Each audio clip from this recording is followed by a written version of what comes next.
This is the first official week of the general election. The convention's over. We're heading into Labor Day.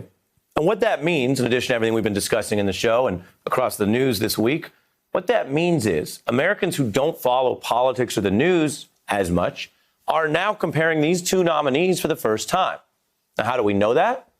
Well, think about it like this. A few million people watch cable news nightly. Up to about 10 million may watch the nightly news. But over 75 million Americans saw some of the Republican convention. Over 85 million saw some of the Democratic convention with Joe Biden.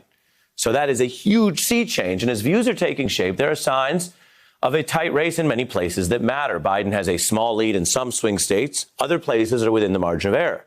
And while Donald Trump had a tough summer, there's a forecasting firm that now this week sees rising odds of a Trump re-election. J.P. Morgan telling investors, quote, the momentum in favor of Trump will continue.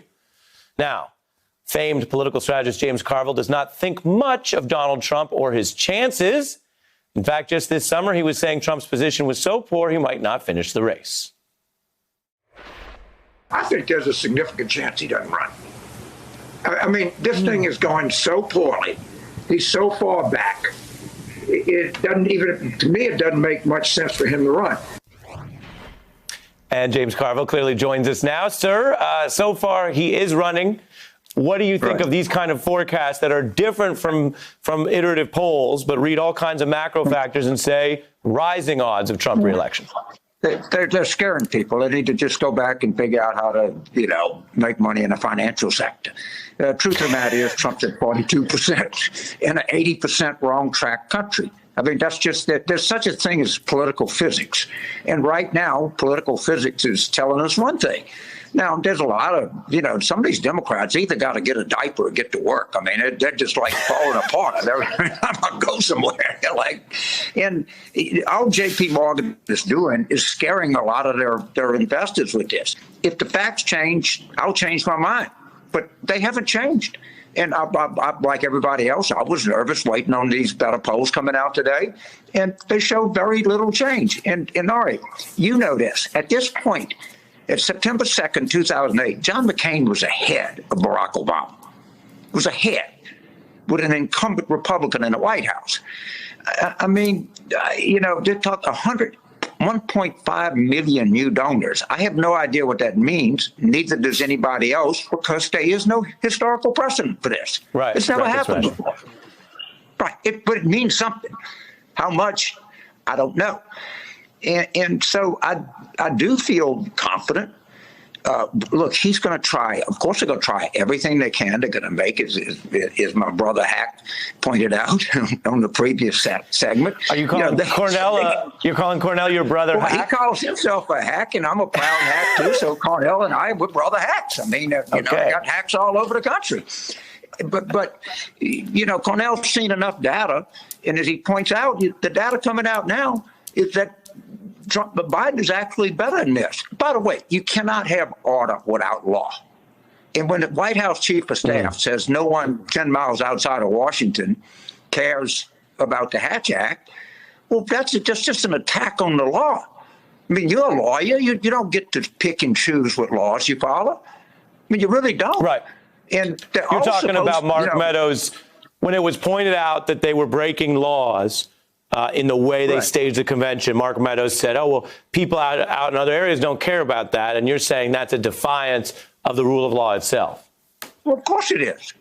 Of course it is. And if the White House says we don't have to follow the law, then some of these people who are appropriately angry and frustrated say, well, they're not following the law. Why do you want me to follow the law?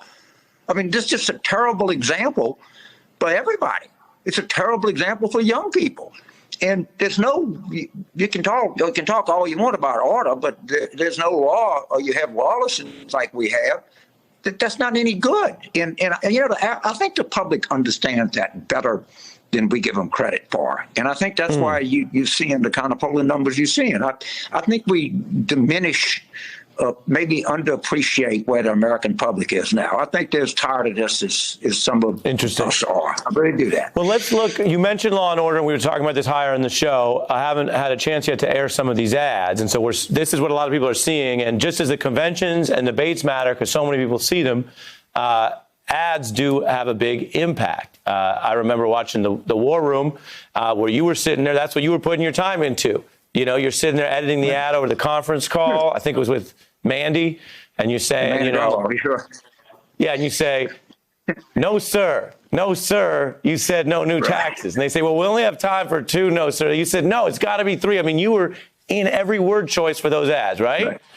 So with you as an ad maker and an expert, let's look at these dueling ads. Okay, sure.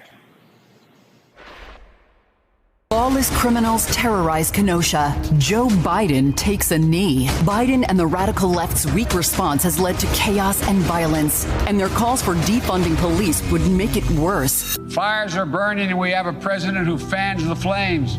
He can't stop the violence because for years he's fomented it. His failure to call on his own supporters to stop acting as an armed militia in this country shows how weak he is. Your view of the ads, James? Well, first of all, the Trump ads are out of the 1968 playbook. One of the things that you know and I know is that from the early 90s through the Trump taking office, there was a significant and really significant drop in crime. Right. And what has changed? Okay, I'll tell you what's changed. We've changed presidents. And we have a president that has no respect or no interest in following the law. And that sets the entire tone of the country. We had 16 years of Democratic rule, 8 years of Republican rule, and you had consistent drop in crime rates. Now, the people didn't change, the president changed. And he sent a signal that this kind of lawlessness is okay. And I don't think that, and I understand how people are traumatized by this. I understand why people are concerned by this. I don't think the 1968 playbook is going to work in 2020. I hope I'm right. I was wrong about him dropping out of the race. But, you know, when you make a lot of predictions, you know, sometimes you're wrong. But I think in this one, so far, what I think of this race and the structure of this race has been validated by the latest spate of polls. And like anybody else, I hope it continues, but we'll see. Well, James, you know what Yogi Berra said? It's hard to make. It's hard to make predictions, especially about the future. Right. Well, it never stops me from trying. You know, like I say, you know that's what you got to do. I do feel confident that the United States is dissatisfied with the current state of American politics, and I feel very confident that they're anxious to make a change, and I think they will. I really do. All good insights from you and your love for your, as you put it, your hack brother. Hack is clearly the word of the day on the beat. James Carville, always good to see you, sir. Hey, I'm Ari Melber from MSNBC. You can see more of our videos right here, or better yet, subscribe to our YouTube channel below. You could have been anywhere in the world, but you're here with us, and we appreciate that.